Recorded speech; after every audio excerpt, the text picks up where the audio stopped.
Посмотрите,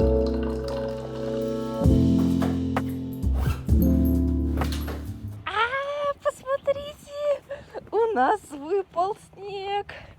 Это первый снег в этом году. Этот ребенок очень радуюсь первому снегу. Вообще обожаю первый снег. Иду сейчас на первый семинар, который Hot Topics in Computer Graphic. Попозже расскажу вам, что это такое, с чем его едят. О, наслаждаюсь солнышком. А потом у нас встреча с нашим профессором, куратором, и мы будем обсуждать наш проект, который мы делали 4 недели.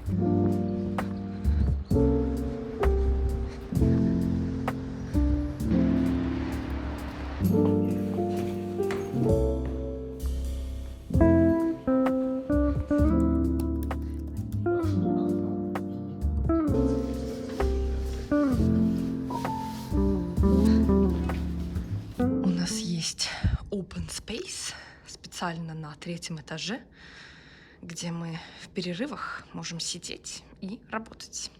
Здесь у нас прекрасная Эмили, которая уже трудится над заданиями. Самое удобное, что на всех столах есть эти вот розетки, разветвители. Окна закрыты, то есть окно вообще просто физически невозможно открыть, чтобы мы случайно не выпрыгнули и, наверное, чтобы еще не проветривали. Для особо уставших от жизни есть диван, который, судя по всему, утащили с 2-го этажа, потому что там он стоял последние 50 лет. И даже здесь есть стена работ бакалаврских и магистерских.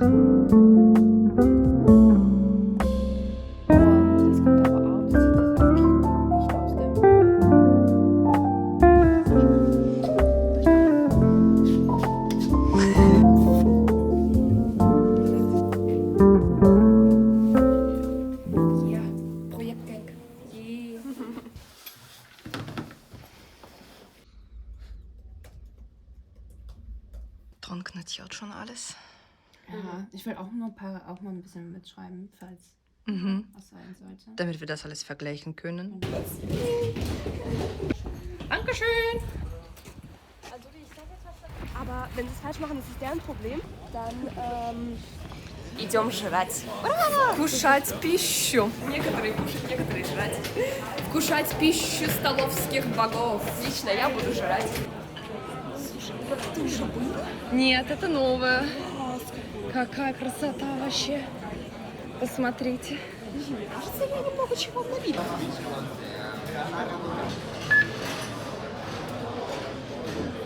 Уху.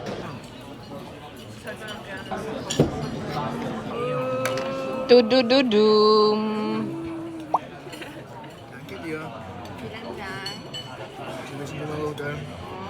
Was ist das diesmal für eine Schicht? Blaubeer mit weißer Schokolade. Катарина. Weiß es nicht, aber. Also wir reden Куда же без Вики? Всех проводила на лекции и отправляюсь домой делать задания. Кстати, посмотрите, как у нас светло.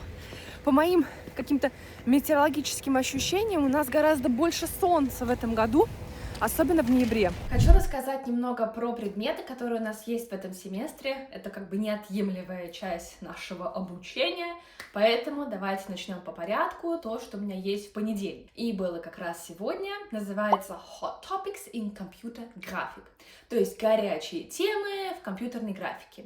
Грубо говоря, это семинар, у нас даются 2 статьи каждому человеку, нам нужно их прочитать, как бы обработать, понять и сделать презентацию, доклад и выступить с этим на 20 минут, ответить на все возможные вопросы, которые только есть, и как бы все, получаем оценку. Прикол в том, что я была одной из самых первой, то есть я была буквально вторая в тот день, когда начался вот этот вот семинар, и я уже отстрелялась на 50%.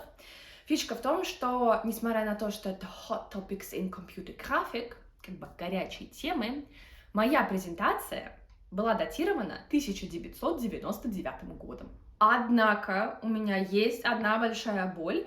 Это не совсем предмет, который я активно сейчас изучаю в университете, это математика. Если вы смотрели мои влоги до этого, то знаете, что в прошлом году я не сдала математику, и я не пошла сдавать ее летом. И потому что я понимала, что я не смогу адекватно подготовиться, и это было очень правильное решение, потому что я бы не смогла нормально подготовиться и просто потратила бы свою вторую попытку. Поэтому что я делаю сейчас? Я сажусь и занимаюсь математикой 30 минут. Что я делаю? Во-первых, я пытаюсь заново прочитать все лекции, обработать их, сделать это понятным для меня, потому что понятное для меня это то, что написано адекватным языком. Следующий предмет — это Introduction to Simulation, то есть введение в симуляцию. И нет, мы не симулируем болезни, или, скажем так, мы симулируем болезни, но на другом уровне.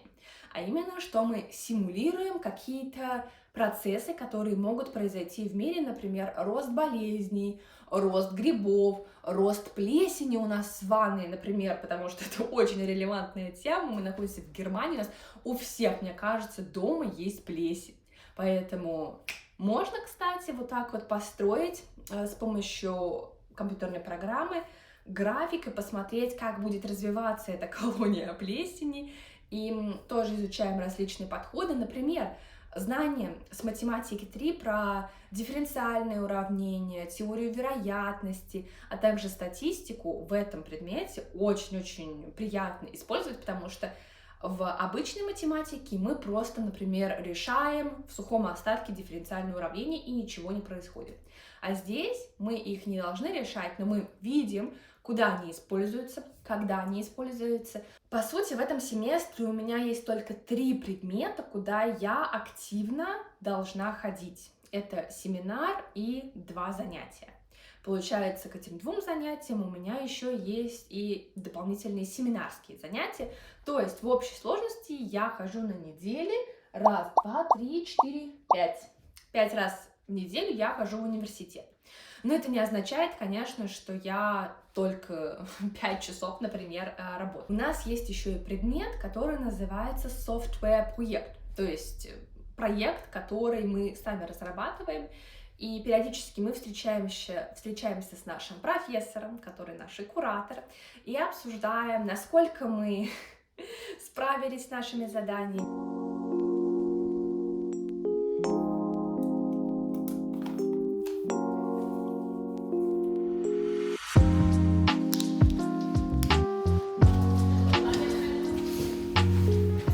Das ist Arena. Arena unterstützt Datenschutz. Ja, Datenschutz bitte nicht finden.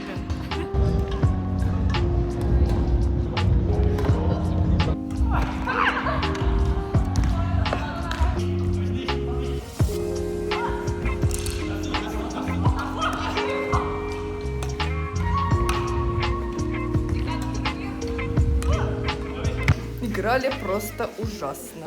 Сдохли так, как будто мы, спортсмены ТТ-шоу. Мы практически это fortgeschrittene группа. Вы знаете, самое приятное ощущение после спорта — прийти домой, принять душ. Я, кстати, приняла стратегическое решение не мыть голову. Я посчитала, что завтра мы все равно пойдем в спортзал, поэтому помою ее завтра. Вот, прийти домой и лечь. Чистая. Сейчас еще поужинаю и... Goodbye.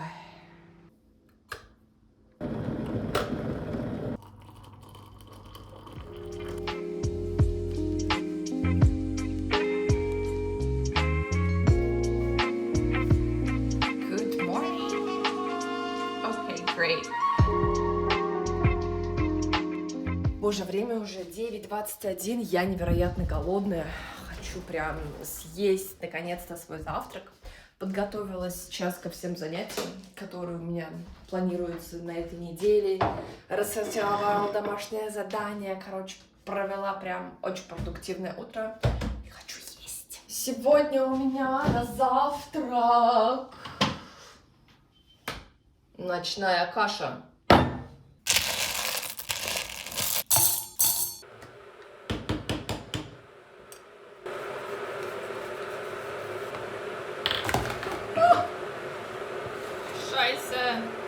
Не, ну я не знаю, ну как так можно?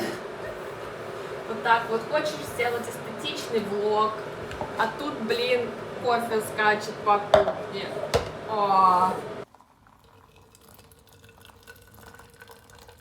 Что, сижу, пью витаминчики и выдвигаюсь делать задание. Вообще, этот семестр гораздо легче и приятнее по сравнению со всеми другими 4, которые у меня были до этого. Вы знаете, вот есть люди, которые говорили: ой, ну вот обучение после там 3-го, 4-го семестра становится гораздо легче. И я все время думала, где эти люди? Это ложь, это провокация, просто не может быть такого. Обучение действительно становится легче.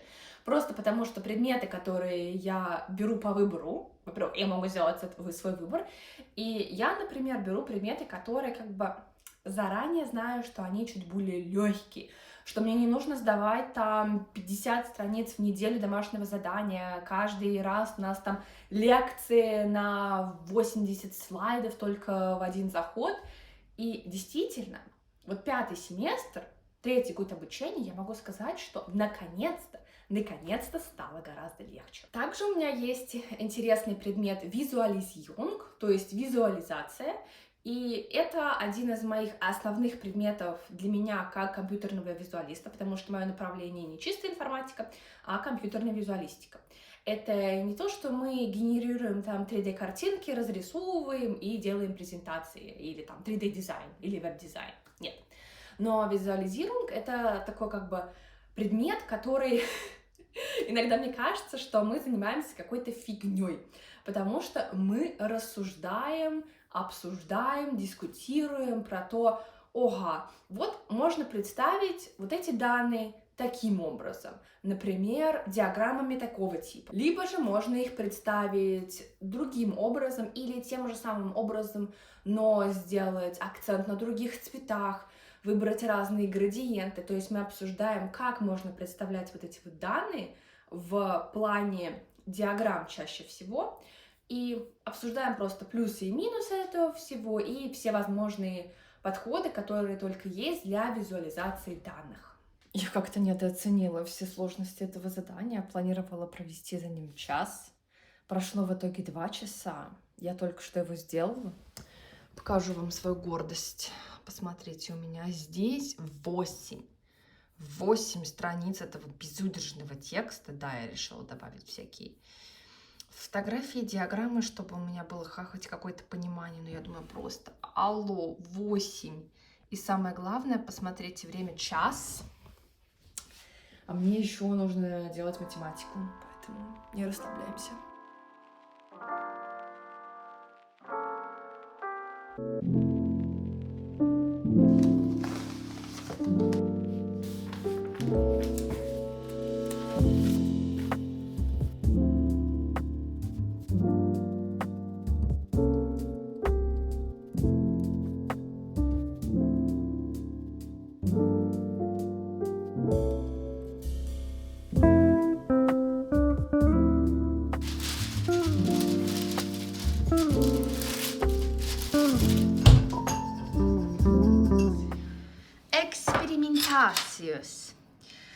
Макс здесь экспериментирует и делает 2 различных ганаша, чтобы потом сделать, наверное, макаронс еще более невероятными. Аллилуйя, аллилуйя, аллилуйя. В жизни есть 2 стабильных состояния. Макс всегда делает какие-то вкусняшки и сладости на заднем плане, а я пытаюсь петь и разговаривать с птицами. У меня 2 варианта. Сегодня был вариант аллилуйя. Looks amazing. Хочу сказать, что это очень рождественский вкус был внезапно. Спросила, кто будет это есть. Ответ не уточнялся. Наверное, как обычно, буду есть это я. И моя талия пострадает в миллионный раз.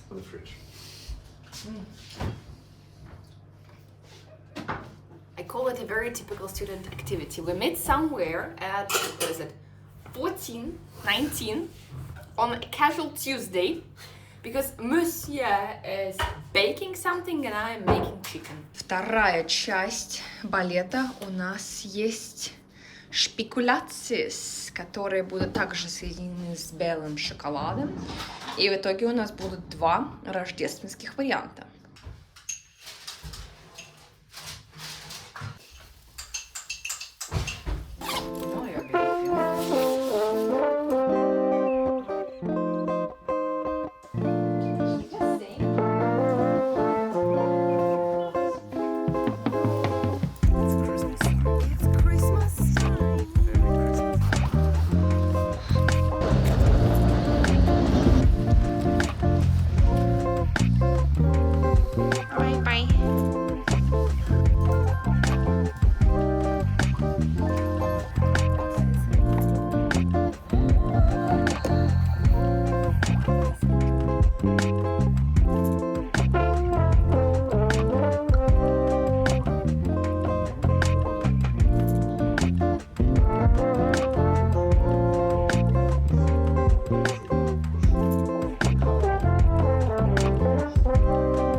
Сопровождаю эту мадам в столовую.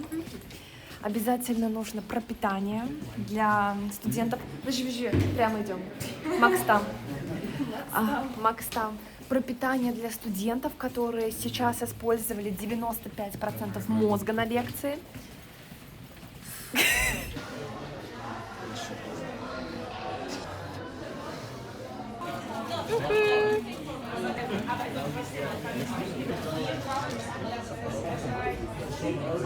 Hallo, eine kleine heiße Schokolade zum Mitnehmen. Это совсем не нравится. Что? А почему он прозрачный? Он из стекла. Ich weiß nicht, ob das ein Glasschüssel oder etwas. Существование библиотеки уже напоминает мне о приближении сессии. Спасите, я всего лишь хотела попрощаться. Навсегда. Нет. Вы зацените, какая шикарнейшая униформа, я бы сказала, от Кембриджа. Наша прекрасная модель. Это ты в Кембридже купила, когда была там? Да. Ну, это туристические магазины там есть. Так что посмотрите, я тоже мечтаю посетить Кембридж и купить вот точь-в-точь такое. Вика создала мне мечту.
Самая лучшая награда после такого спортивного вечера. Ну, что я вам хочу сказать? Я помыла голову, и, в принципе, оно вымылось примерно на тот уровень, на который я ожидала. Поэтому с хвостиком вы меня теперь дальше не увидите. Но, в принципе, я рада, что хотя бы вот что-то на кончиках осталось. Хотя на камере как-то не сильно видно, прям так заметно.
пришла, значит, домой первым делом.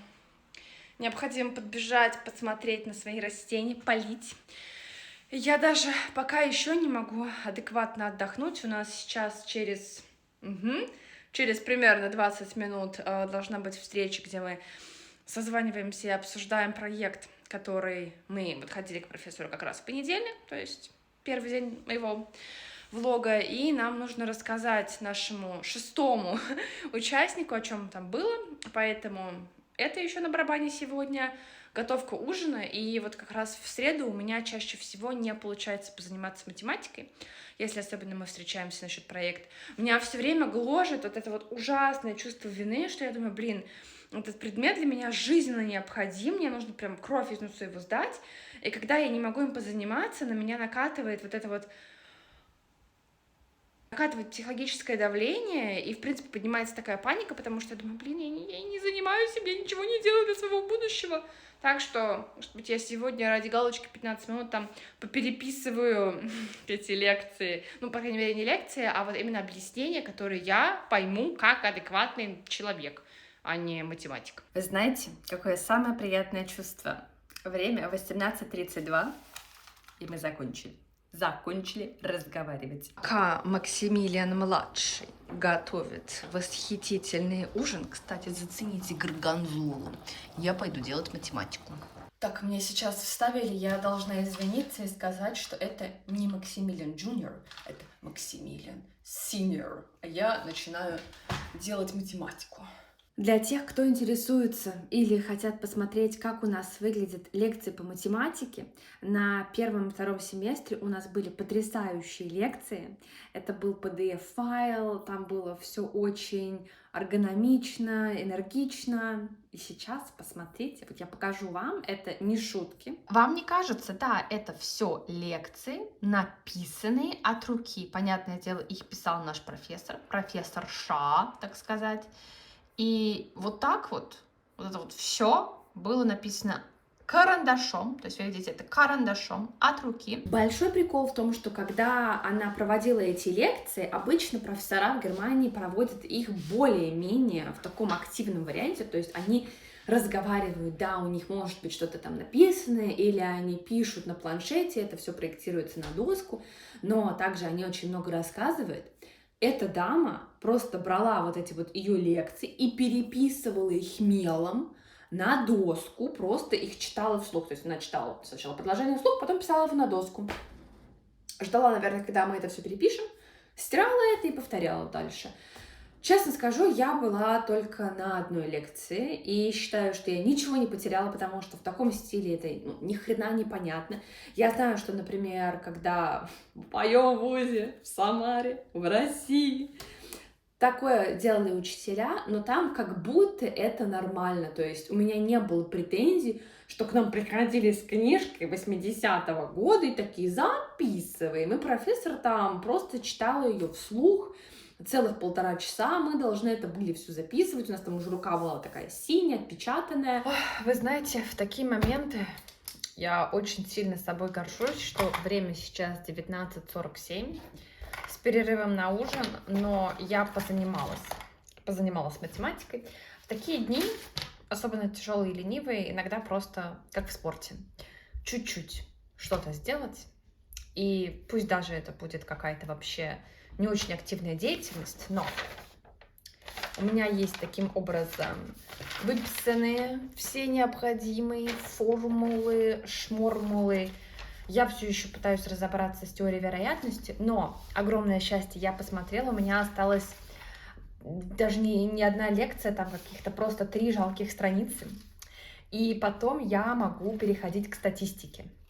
Самое прикольное, что я и рассчитывала, что, по крайней мере, я начала в сентябре, и у меня на одну тему уходит целый месяц. То есть у меня были дифференциальные уравнения первый месяц, потом нумерика, сейчас теория вероятности. И смотрю, что с нумерикой я справилась гораздо быстрее. И я думала, что теория вероятности будет так легка, 100% тоже начну пораньше, закончу пораньше. В итоге я еще даже не начала адекватно прорешивать задания, потому что вначале я как бы повторяла то, что у меня до этого было. И сейчас я как бы уже изучила. Посмотрите на эти запасы бумаги. Я уже это изучила и думала, начну с заданиями, но они невероятно сложные. То есть вот из всех 3 тем теория вероятности просто прошлась по мне как танк. Я очень ограниченно ее не понимаю. Вот мне кажется, очень правильное слово, что я не понимаю. И поэтому я думаю, что еще половину декабря я точно проведу за тем, что буду ее учить и, по крайней мере, отрабатывать задания. Я еще, кстати, поняла, что вот я собираюсь завтра снимать влог. Такая, стадий-влог. Иду ли я завтра в университет? Нет. Есть ли у меня завтра пара, которую я пропускаю? Да. Я вообще забыла, что у меня завтра термин у врача, который я ждала 1,5 месяца, чтобы вы понимали, по немецким меркам, это, в принципе, недолго, но все равно моя славянская душа все еще плачет, когда термин можно было получить за 2 дня. Поэтому завтра за место лекций иду сидеть в очереди к врачу. Мне еще на работу нужно на 2 часа сходить, поэтому, короче, у меня там полный комплект, вот просто комплект всего. И 1 работа, и 2 работа, и потом еще и учеба, и потом еще 3 раз поработать, я думаю. Я надеюсь, я все успею. Всем доброе утро. Я, как и подозревала, в 9 закончила проводить свои занятия. Сейчас пойду хоть позавтракаю, потому что пока на моей душе числится только сегодня ромашковый чай. Все было нормально, все было вообще очень хорошо. И потом засяду за, скорее всего, математику. И также буду читать статью для Hot Topics in Computer Graphic, по которой презентацию мне уже нужно сдавать в конце следующей недели.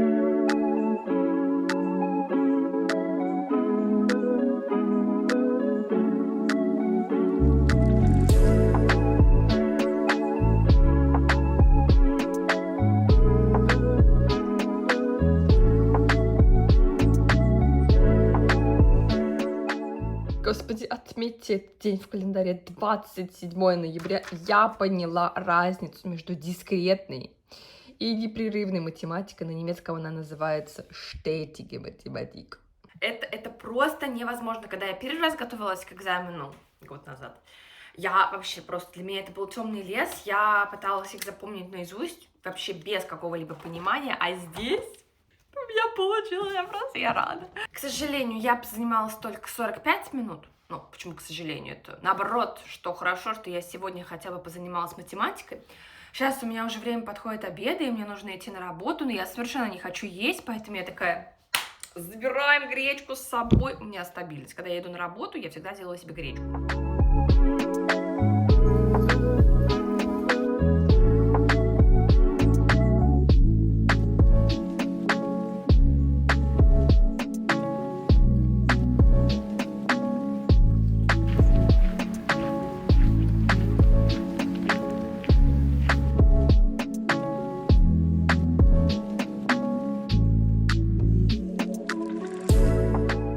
Я довольно быстро управилась у врача, даже, по-моему, я меньше 30 минут провела в очереди, что для того момента, когда у тебя есть термин, то есть запись, это вообще практически ни о чем. Иногда бывает, что я там жду по 2 часа.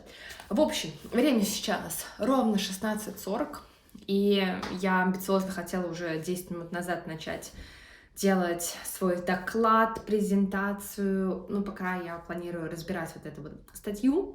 Theme carving for content-aware image resizing.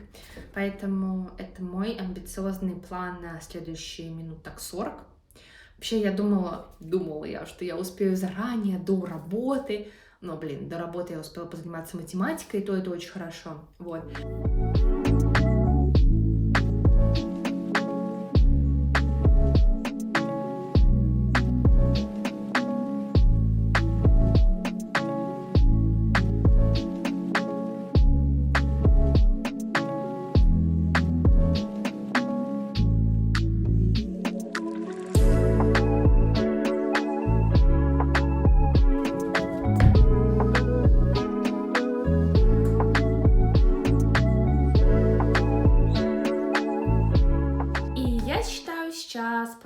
прекрасный момент закончить этот влог, потому что время 19:46. Я все равно не планирую сегодня больше заниматься учебными делами. Буду монтировать какой-нибудь видео или рилс, который у меня всегда есть в запасе. Потому что, вот напишите, кстати, в комментариях, когда вы смотрите это видео, потому что сейчас 27 ноября, и обычно я их выкладываю с таким вот просто, с такой паузой, что там 3-4 месяца, поэтому мне очень интересно, когда оно выйдет и когда вы будете его смотреть. И я надеюсь, вам было также интересно посмотреть на относительно обычную неделю. Я могу сказать, что не было ничего экстраординарного. Так что всем спасибо за ваше внимание. Мы увидимся с вами уже в следующих влогах. Всем до скорого и пока!